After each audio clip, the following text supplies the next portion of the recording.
সময় আছে, মহিলা কনস্টেবল আসতে সময় লাগবে, তার মধ্যে ঘটনাটা আমাকে বলে ফেলতে। হ্যাঁ বলুন। আপনার হাজবেন্ডকে একটা গাড়ি ধাক্কা মেরেছে, ওনাকে ইম্পেরিয়াল হসপিটালে ভর্তি করা হয়েছে।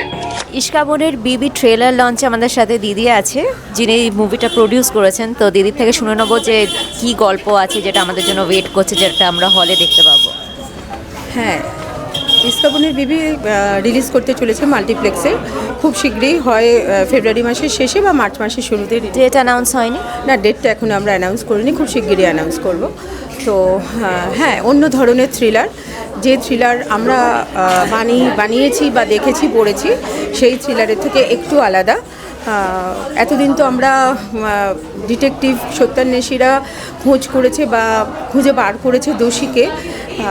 এই গল্পটাতে তিনজন সাধারণ নারীর অসাধারণ কাজকর্মের গল্প, অসাধারণ ইন দ্য সেন্স যেটা তারা স্বাভাবিক অবস্থায় বসে চিন্তা করতে পারে না, কখনো ভাবেও নি যে এই ধরনের ডিসিশন তারা নিতে পারবে বা এই ধরনের কাজ তারা করতে পারবে।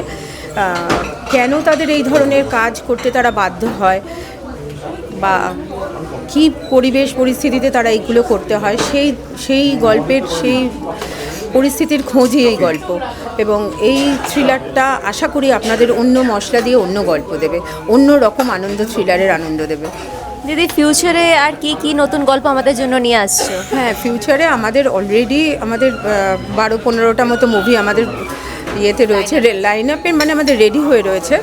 এক এক রকম ধরনের গল্প, কোনোটা সামাজিক একেবারেই গ্রাম বাংলার গল্প, কোনোটা শহুরে গল্প, কোনোটা গোয়েন্দা গল্প, বিভিন্ন স্বাদের গল্প আছে, কখনো মিষ্টি প্রেমের গল্প। আমরা তো ওটিটিতে জেনারেলি রমকম আর থ্রিলার নিয়েই কাজ করছি, তার সঙ্গে বড় পর্দাতেও আমরা সব রকম গল্প নিয়েই কাজ করব।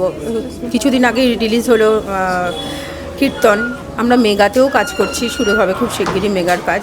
তো এই আর কি, মানে সব রকম ধরনের গল্প নিয়েই আসছি আর কি। নমস্কার। নমস্কার। তুমি একটু তোমার চরিত্রটা যেটা এই ইশকাবনের বিবিতে, সেটা নিয়ে আমাদের দর্শকদের কিছু জানাও। আমি যে চরিত্রটা প্লে করছি তার নাম তুলিকা। তুলিকা একটি খুব মধ্যবিত্ত পরিবার থেকে আসা খুব সিম্পল একটি মেয়ে, যেখানে খুব শিক্ষিত, এবং সে কলকাতাতে আসে। কলকাতায় এসে একটি ভালো স্কুলে চাকরি পায়, স্কুল টিচার, এবং তারপর তার লাইফে নানান রকম ঘটনা হয় এবং একটি খুব সাধারণ মেয়ে কীভাবে অসাধারণ হয়ে ওঠে। এটাই ইশকাবনের বিবির গল্প, এবং তার সঙ্গে টান থ্রিলার। আশা করি দর্শকের খুব ভালো লাগবে। সেটা তো আমরা অবশ্যই দেখবো। আর সেটা সাথেও জানতে চাই তোমার এই বিউটি, যদি কিছু টিপস দাও, এত সুন্দর তুমি, তো বিউটি টিপস যদি কিছু দাও দর্শককে। না, প্রথমে তোমার থ্যাংক ইউ জানাই, এটা তোমার ভালোবাসা আমার প্রতি। আর বিউটির কী টিপস দেবো? জল খাওয়াটা খুব দরকার। আমি নিজের স্কিন কেয়ার খুব লেটে স্টার্ট করেছি। আমি অ্যাকচুয়ালি কোভিডের পর হঠাৎ আমার মনে হলো, তখন আমি ময়শ্চারাইজার লাগানো, সানস্ক্রিন লাগানো শুরু করলাম। তার আগে আমার অয়েলি স্কিন ছিল, আর সানস্ক্রিন আমি একদম ইউজ করতে পারতাম না। সেটা আমি সবাইকে বলবো, একদম করো না। সবাই প্লিজ স্কিনকে ময়শ্চারাইজ রাখো, জল খাও, ডাবের জল খাও, এবং ডেফিনেটলি ময়শ্চারাইজ রাখো। And sunscreen is must. আমার মনে হয় যে একটি মানুষ যদি বিশেষ কিছু করার দরকার না, কারণ আমরা বড় বেশি কমপ্লিকেট করে ফেলি সব জিনিসগুলো, একটা ভালো ময়শ্চারাইজার ইউজ করে রাত্রিবেলা, আর একটা ভালো সানস্ক্রিন, আর জল খায়, ফল খায়, তাহলে এমনি ভালো থাকে। মনটা ভালো রাখতে হবে। আর তোমার আর কি কি লাইন আপ আছে, মুভিজ, ওয়েব সিরিজ? আমি একটি কাজ করেছি, যেটা এক কীর্তনের পর কীর্তন এলো জানুয়ারিতে। ইশকাবনের বিবি ডেফিনেটলি খুব ক্লোজ টু মাই হার্ট, এবং থ্রিলার।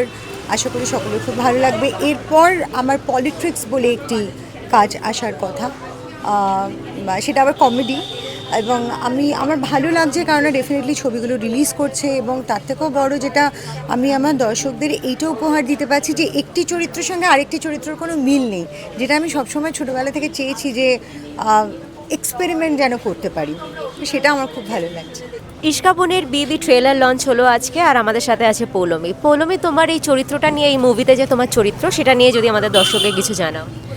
এই চরিত্রটা নিয়ে ওয়ান লাইনার এটাই বলতে পারি, মেয়েটা একটা ম্যারিড লেডি অ্যান্ড স্কুল শিক্ষক।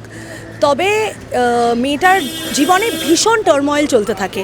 এবার ওয়ান লাইনার এর থেকে বেশি বলা পসিবল না, কারণ ইটস এ থ্রিলার, এবং অরিন্দম শীলের থ্রিলার, যেটা দর্শক মিস করতেই পারবেন না। কারণ অরিন্দম শীলের থ্রিলার বলতেই আমরা বুঝি যে he is the best in this craft. So খুব টান টান একটা চিত্রনাট্য, যেখানে 3টে মেয়ের লাইফের বিশাল স্ট্রাগল আছে। আর প্রত্যেক পদক্ষেপে দেখতে পাবে যে নতুন নতুন চমক, সারপ্রাইজ। দর্শকের বোর হওয়ার কোনো জায়গা নেই, তাই জন্যই বলবো সবাই এসে অবশ্যই দেখবেন, আর নিরাশ হবেন না, এটা কথা দিতে পারি। আর তোমার নেক্সট কিছু কাজ যদি আমাদের সাথে শেয়ার করো, আবার তোমাকে কোথায় দেখতে পাবো, কোন মুভিতে, কোন ওয়েব সিরিজ? নেক্সট একটা সিনেমার অ্যানাউন্সমেন্ট খুব তাড়াতাড়ি করব, সেটা নিয়েই আর কি কথাবার্তা চলছে। এবং টেলিভিশনেও ভালো চরিত্র, যেখানেই ভালো চরিত্র পাবো, আই এম রেডি ভালো ভালো কাজ করার জন্য। 26 ইজ আ ভেরি গুড ইয়ার, কারণ ইস্কাবনের বিবি দিয়ে শুরু হচ্ছে, এবং সত্যি কথা বলতে কি খুব অপ্রত্যাশিতভাবে এই ছবিটার রিলিজ, কারণ অনেক দিন আগে আমরা শুটিং করেছি এবং আমরা অনেক দিন ধরে অপেক্ষা করছিলাম যে ছবিটা কবে রিলিজ। কারণ ভালো কাজ করে পড়ে থাকলে না, খুব মনের ভেতর কেমনটা হতে থাকে কি কখন অডিয়েন্স দেখবে, কখন বাইরে কাজ বেরোবে। তো ফাইনালি 2 দিন আগেই জানতে পেরেছি যে ছবিটা রিলিজ হচ্ছে, এখন অনেক বেশি ওভার এক্সাইটেড হয়ে আমি বোধহয় এখন ইন্টারভিউ দিচ্ছি। স্ট্রেস ফ্রিও? খুব স্ট্রেস ফ্রি, খুব ভালো লাগছে। I think I belong here, so I can feel that. আমার এটাই ভালো লাগছে। থ্রিলারের অনেকগুলো জনরা আছে সারা ভারতবর্ষ জুড়ে, কেন সারা পৃথিবী জুড়ে, এবং এই মুহূর্তে কোরিয়ান ছবি ইত্যাদি অসাধারণ কাজ হচ্ছে থ্রিলারের ক্ষেত্রে। আমাদের ভারতীয় চলচ্চিত্র থ্রিলার জনরাতে বেশ ভালো কাজ হচ্ছে, কিন্তু বাংলায় বেশিরভাগই আমরা গোয়েন্দা ভিত্তিক ছবি দেখতে দেখতে অভ্যস্ত হয়ে যাওয়ায় থ্রিলার, গোয়েন্দার বাইরেও যে অন্য জনরা রয়েছে থ্রিলারের, সেটা ভুলে যায়। তো এটা সেই রকম একটা ছবি, যেখানে বলবো যে এটা গোয়েন্দা নয়, এটা অ্যাবসলিউটলি একটা থ্রিলার, এবং সেই থ্রিলারটা কোথাও একটা সামাজিক ব্যবস্থার মধ্যে পচন, সমস্ত কিছু নিয়ে একটা কাজ করার চেষ্টা করা হচ্ছে। এটা কলকাতা শহর, মানে শহরের বুকেই হচ্ছে, তো এই প্রেক্ষিতে জিজ্ঞাসা করব, কলকাতা শহর কি শিশু এবং নারীর জন্য নিরাপদ? কলকাতা শহর বোধহয় ভারতবর্ষের মধ্যে একমাত্র শহর, বা ওই কয়েকটা শহরের মধ্যে একটা, যেখানে নারীরা যে কোনো সময় রাস্তায় চলাফেরা করতে পারে, শিশুরাও পারে। একটা গল্পের সাথে কলকাতা শহরের আসল জায়গাটাকে গুলিয়ে না ফেলাই ভালো। মূলত বলি যে এই গল্পটা কিন্তু মুম্বাইয়ের, আমি প্রথমেই বললাম, লোকেশন হিসেবে তৈরি করা, কিন্তু তারপর এটা আমরা কলকাতাতে নিয়ে আসি। এই যে আপনি বললেন যে কলকাতা শহরে আপনারা বিভিন্ন জায়গায় গিয়ে গিয়ে শুটিং করেছেন, তো এই যে বিভিন্ন জায়গায় যে কাজগুলো করেছেন সেটা কতটা রেলেভেন্স আছে বা কীরকম কাজ, সেটা সম্বন্ধে যদি বলেন। আমার কলকাতার বিভিন্ন জায়গায় গিয়ে জুড়ে কাজ করতে ভালো লাগে। কলকাতার এক অসামান্য মানে ম্যাজিক্যাল ফ্রেমস আছে কলকাতায়। আমি এ কথাও অনেকবার বলি যে বিখ্যাত চিত্রশিল্পী রঘু রায়কে জিজ্ঞেস করেছিলাম একবার যে আপনার ছবির ফ্রেমের মধ্যে এত নাটক কী করে থাকে কলকাতার সংক্রান্ত ছবি। তো তখন উনি আমাকে বলেছিলেন খুব সহজ, একটা ওয়াইড লেন্স নিয়ে কলকাতার যে কোনো প্রান্তে যে কোনো রাস্তায় দাঁড়িয়ে ছবি তুলো, তুমি নাটক পাবে। এবং এটাই সত্যি, এবং সেটা সেইভাবেই আমি সবর বানিয়েছি, সেইভাবেই অন্যান্য অনেক ছবি বানিয়েছি, এই ছবিও বানিয়েছি। এটা ছাড়াও আমার আরেকটি ছবি আসছে, সেটিও ভীষণভাবে কলকাতায় শুট করা কর্পূর, এবং সেই কথা মাথায় রেখেই কিন্তু কলকাতায় যখনই শুট করি সেটা পাই। শুধু দেখতে হবে যে কলকাতার কোন জায়গাটায় কাজ করছি, কীভাবে সেই জায়গাটাকে চলচ্চিত্রে তুলে আনতে পেরে। কারণ মানে একটা খুব সহজ এক্সাম্পল দিচ্ছি যে আমাদের গঙ্গার ঘাট বলতেই জগন্নাথ ঘাট দেখানো হয়, এবং সেটা দেখানো হয় বলে সারা ভারতবর্ষের চলচ্চিত্রে যখন কলকাতায় শুটিং হয় তখন জগন্নাথ ঘাটের শুটিং।